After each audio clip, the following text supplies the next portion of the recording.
I never thought I'd be the guy writing something like this, but here I am.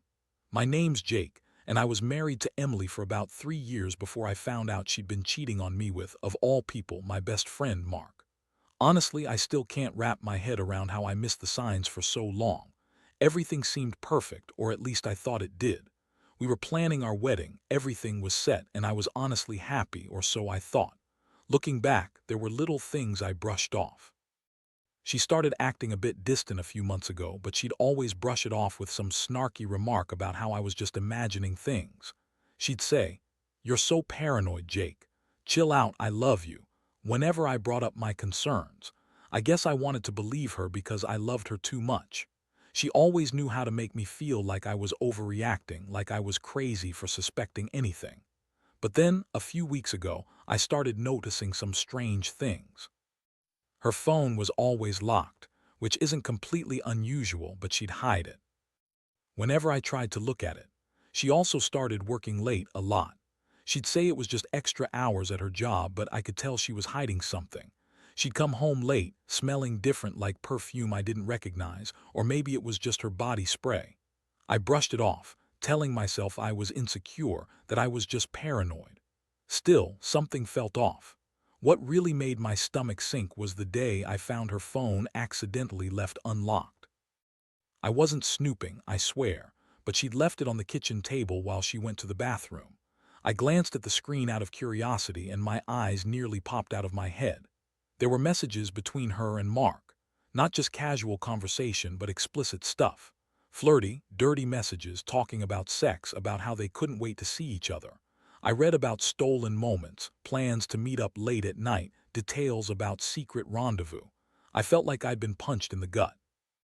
I couldn't believe it. I'd trusted her with my life, with my heart, and she was screwing my best friend behind my back. The worst part was, she had always acted so bitchy about me catching her in little lies before, like it was my fault she was so manipulative.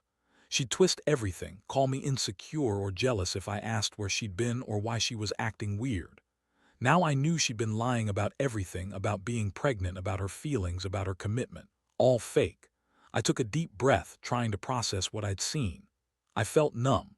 My mind was racing, 1,000 thoughts crashing into each other. I couldn't believe Mark, my best friend of all people, did this to me.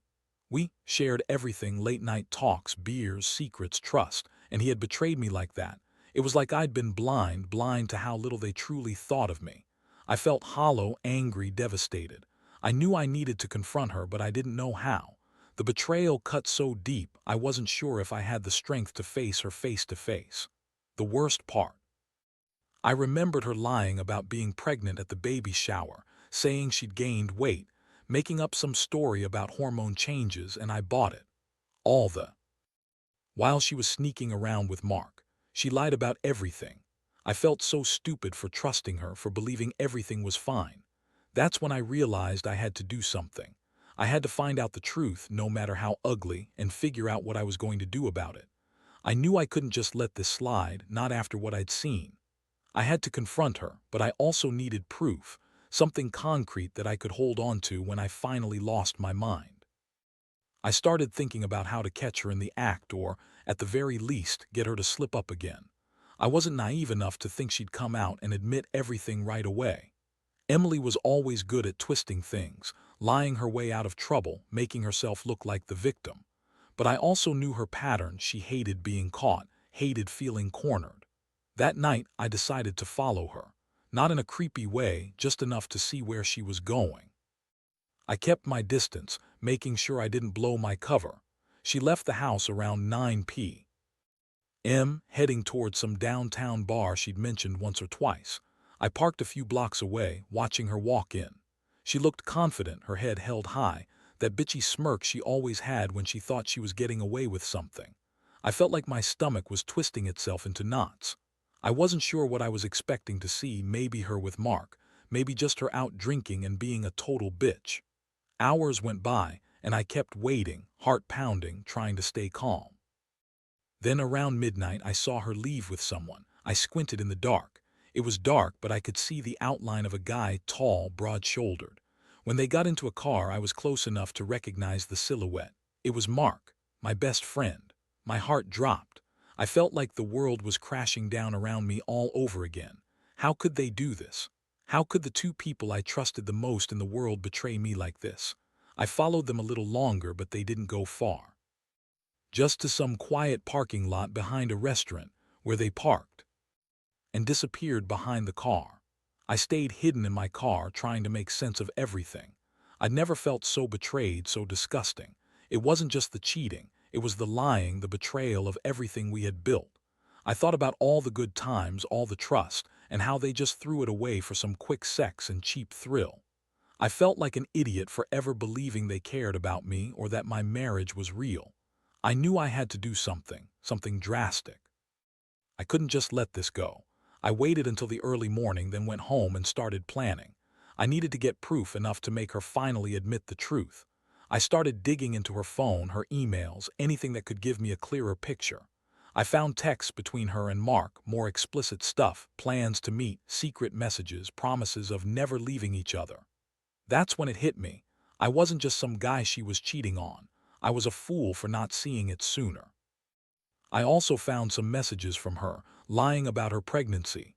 She told everyone she was expecting, acting like she was glowing, happy, excited.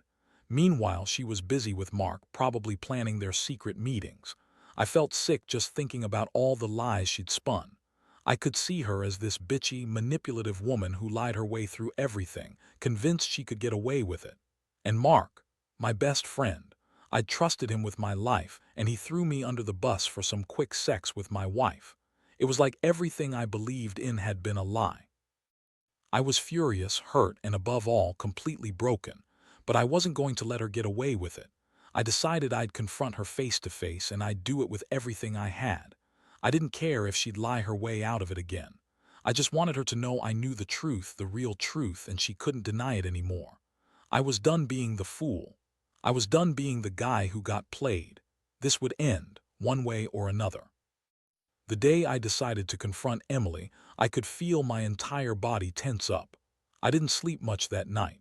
My mind kept racing through all the things I'd discovered, her secret messages with Mark, the lies about her pregnancy, her bitchy dismissals when I tried to talk to her about feeling suspicious. I kept thinking, what's the point of all this if I don't confront her? I had to face her, get her to admit everything, or at least see if she'd crack under pressure. When she woke up the next morning, I knew I couldn't wait any longer. I told her I wanted to talk. She looked annoyed, as if I was bothering her, rolling her eyes and throwing her hair over her shoulder. That bitchy attitude of hers was on full display even before I said a word. She was always good at making me feel like I was overreacting, like I was the crazy one. But I wasn't stupid anymore. I had enough evidence to make her panic. I sat her down in the living room and I looked her straight in the eyes. "Emily, I know everything," I said. Her face changed instantly. The smirk faded, replaced by a flash of anger and fear. She tried to deny it, of course. She started with the usual manipulative bullshit. "You're crazy. You're reading into things. You're just jealous of Mark," but I cut her off. I pulled out my phone, showing her the messages I'd secretly saved. Her eyes widened, and for a moment she looked genuinely scared. Her reaction was classic Emily. She scoffed, rolled her eyes, and made a show of dismissing everything. "You're overreacting," she snapped. "It's just sex, Jake. It's not a big deal. I was drunk and Mark's a good friend. It doesn't mean anything." That's what she always said, that sex with Mark was just a mistake, that it didn't mean anything. But I knew better now. I knew it was a lie. I saw the messages. I saw how she was lying about being pregnant, about how she'd been planning to keep it all hidden from me. I didn't yell, I didn't scream, not yet. Instead, I looked at her and said, "You lied about everything, about being pregnant, about us, about me. You're a bitch, Emily. You've been using me all along. And Mark, my best friend. You both played me like a damn fool. I trusted both of you with my life, and you screwed me over for some quick sex and a lie about a baby."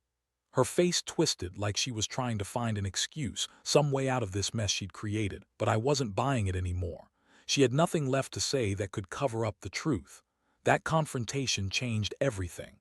I realized I was done. Done with her lies, done with her manipulation. I looked at her and knew I couldn't stay married to someone who'd betray me like that. Not anymore. I didn't want to be the guy who stayed in a relationship where I was just a fool. I wanted out. I wanted to rebuild myself from this mess, even if it meant starting over alone. The thing that hurt the most, knowing that she'd been so bitchy, so cruel, and so dishonest. She had lied about everything that mattered. And Mark, my best friend, I could feel the rage bubbling up like I wanted to tear everything apart just to get some kind of justice. But I held back. For now. I knew I'd have to think carefully about what to do next. I didn't want to make any rash decisions. But I also knew I couldn't stay under the same roof with her. Not after everything. The betrayal was too deep and the trust was completely gone. I just kept thinking about how I'd been played, how I'd been so blind to see the truth. All those late nights, all those times I felt like something was off, and I brushed it aside because I loved her. Now I saw it for what it was, her lying, her bitchy attitude, her manipulative ways.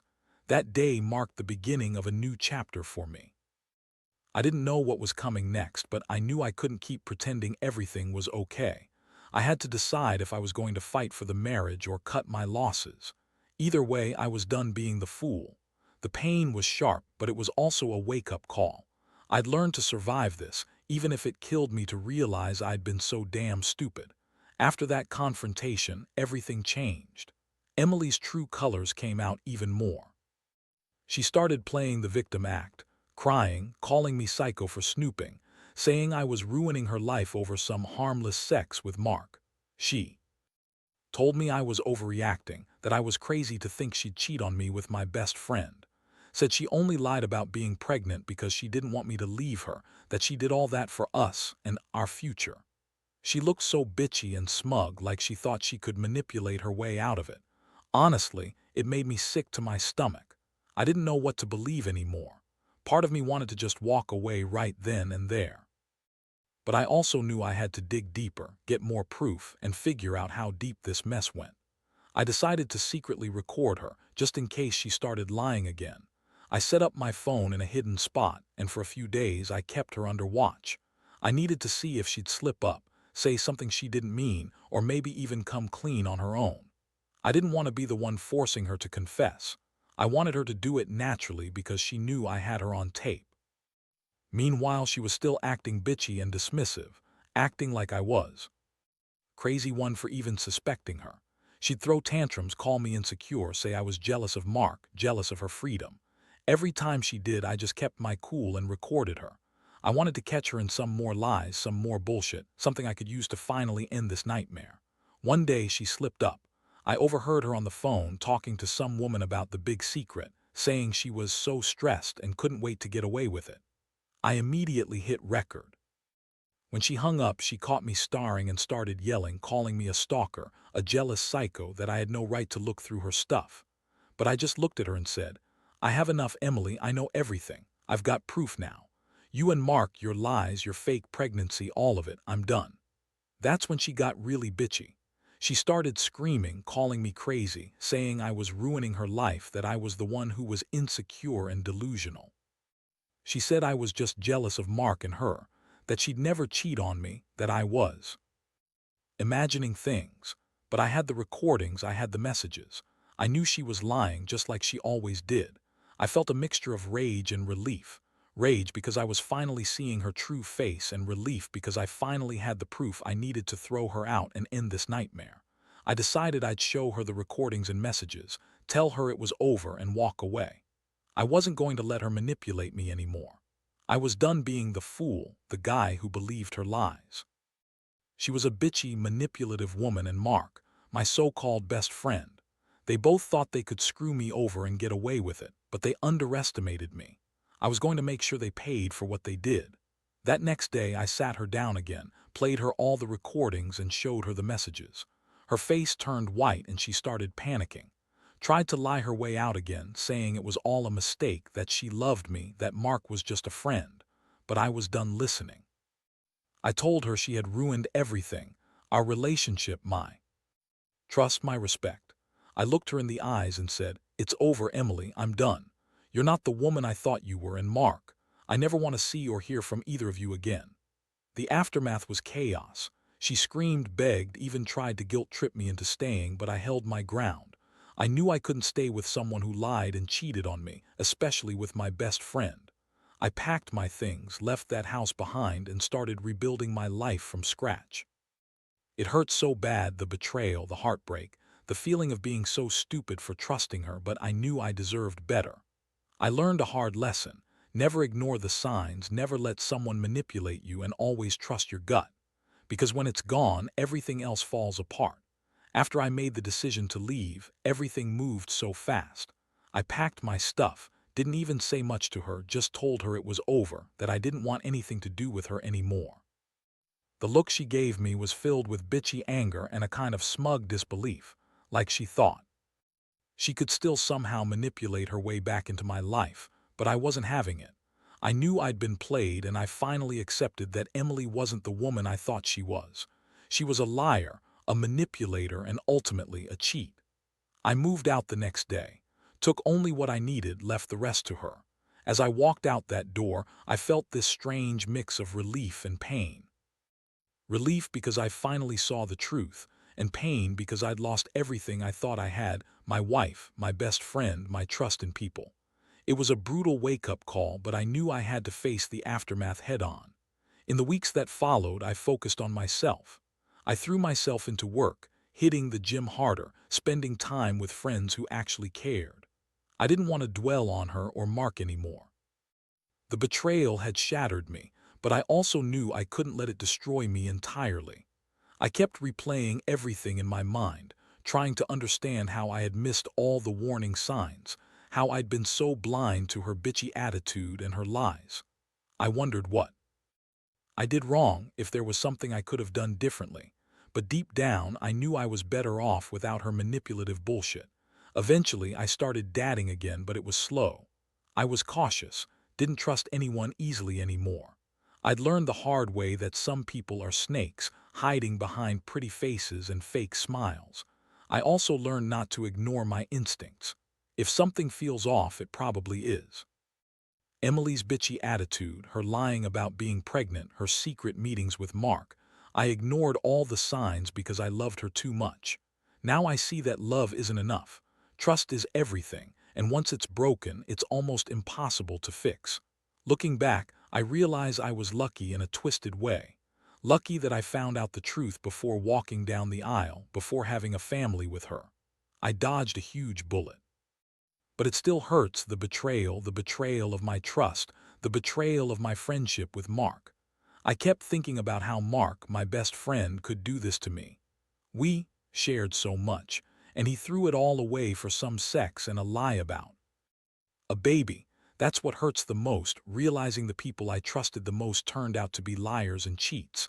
Now I'm trying to rebuild. I'm not saying I've fully moved on, but I'm getting there. I don't think I'll ever forget what happened, but I've learned to forgive myself for trusting the wrong people. I've learned that love isn't supposed to hurt that badly. That's a lesson I won't forget. I want to get better, to find someone who genuinely cares, who's honest and real. I know now that the bitchy attitude, the manipulation, the lies, they're red flags I shouldn't ignore. And honestly, if I could give anyone advice from my messed up experience, it would be this: don't ignore the signs. Don't be stupid like I was, thinking love can fix everything. Because it can't. Trust your gut, protect yourself, and don't let someone treat you like a fool. Because once the trust is gone, all that's left is pain. And I don't want anyone else to go through what I did. It's a hell of a lesson, but a lesson I had to learn the hard way. Now, looking back, I realize that this whole nightmare has changed me forever. I used to believe in forever, in happy endings, in the idea that love was enough to fix everything. But what I learned is that love isn't supposed to come with so much pain and betrayal. It's supposed to be honest, supportive, and built on trust, not lies, manipulation, and secret affairs with your best friend. The biggest takeaway for me is that I should have listened to my instincts from the start. Those little gut feelings that told me something was off, they were right. Emily's bitchy attitude, her dismissiveness, the way she'd hide her phone or lie about where she was, all signs I ignored because I was blinded by love. But love isn't supposed to hurt this badly. It's supposed to lift you up, not drag you down into a pit of lies and heartbreak. I also learned that some people are just rotten inside, no matter how good they seem on the surface. Emily played her manipulative games, pretending to be sweet and loving while secretly screwing my best friend, Mark, my loyal buddy who I'd trusted with everything. They both thought I was so naive, so stupid for not catching on sooner. But what they didn't realize was that I was starting to see through them, bit by bit, message by message, lie by lie. The hardest part has been forgiving myself for trusting them so blindly. I keep asking myself how I didn't see what was happening, how I didn't notice the signs earlier. But I also understand now that love can make people blind. It's easy to ignore red flags when you're so invested emotionally. Still, I refuse to let this define me. I'll take what I've learned and move forward stronger and wiser. Today, I'm rebuilding my life. I've cut out the toxic people. I've started trusting my own judgment again, and I'm focusing on healing. It's been messy, painful, and one of the worst experiences of my life. But I also see it as a lesson, a brutal reminder that honesty and trust are everything. Without them, all you have is pain and regret. I want anyone reading this to know that betrayal cuts deep, but it also opens your eyes. It forces you to see people for who they really are, and sometimes that's the only way to move on. If you're going through something similar, just know you're not alone. It hurts now, but it gets better. Trust takes years to build and seconds to destroy. Protect yourself, listen to your instincts, and never settle for the toxic, bitchy lies of someone who doesn't truly care. Because in the end, you deserve someone who will be honest, respectful, and real, someone worth fighting for.